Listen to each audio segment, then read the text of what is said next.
الله همه شما را حفظ کند، خواهران و مادران موحده و برادرانی که در اینجا حضور داشتند اهل توحید. الله سبحانه و تعالی را دعا میکنیم به نامهای بزرگش که یا الله الاول والآخر والظاهر والباطن، یا حی یا قیوم، یا بدیع السماوات والارض، یا ذو الجلال والاکرام. اللهم انصر من نصر الدين فاخذل من خذل الدين. اللهم اعز الاسلام والمسلمين واذل الشرك والمشركين ودمر اعداءك واعداءنا واعداء الدين. اللهم بارك في دروسنا، اللهم بارك في دروسنا، اللهم بارك في دروسنا. الله برکه بده به این درس‌های ما. الله این درس‌های ما را بردوام قرار بده.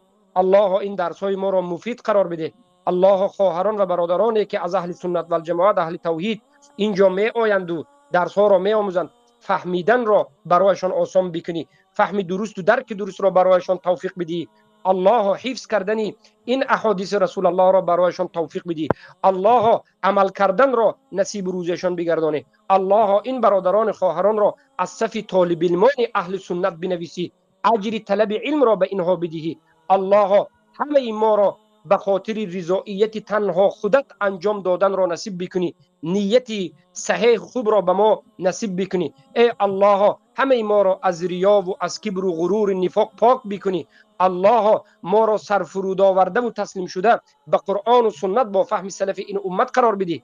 الله ما را از بدعت و خرافات، از کفر و شرک و از ضلالت و فتنه ما را دور بکنی و ما به تو پناه میبریم از فتنه های ظاهر باطن و ما به تو پناه میبریم از کفر و شرک و از ضلالت و بدعت. ای الله بین اهل توحید، الله وحدت بین اهل توحید، قرآن و سنت را زنده شدنش را، وحدت و یک پارچگی را زنده شدنش را نصیب بکنی. اهل توحید را از فتنه و فساد و از تفریقه نجات بدی. ای الله اهل بدعتی که شب و روز تهمت و اهل بدعتی که شب و روز به سیاه کردن منهج دعوتی اهل سنت و الجماعت هستند، الله چهره خودشان را سیاه بکنی.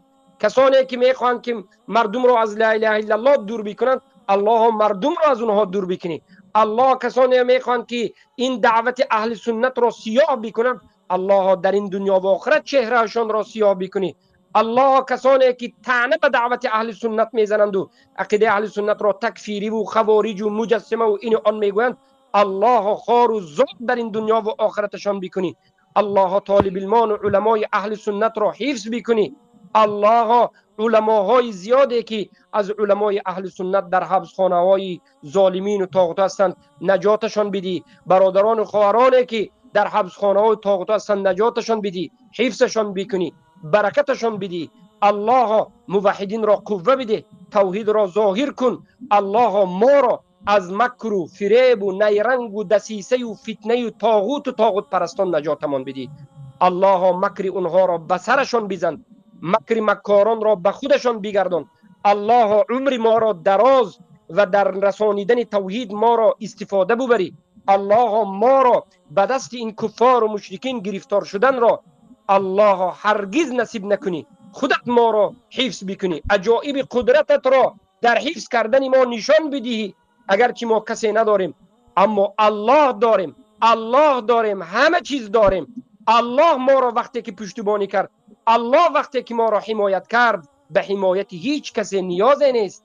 الله وقتی که ما را حفظ کرد، تمام دنیا وقتی که میخوان که نابود کنند، الله خودش حفظ میکند. الله رب العالمین، رب السماوات والارضین است.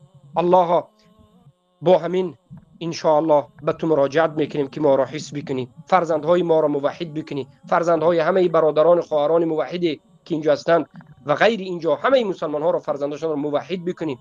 از مریضی و از بلا و آفات و از کسلی ها، از سحر و جادو و ضررها الله ما را و فرزندای ما را حفظ بکنی. سبحانك اللهم بحمدك اشهد ان لا اله الا انت استغفرك و اتوب الیک.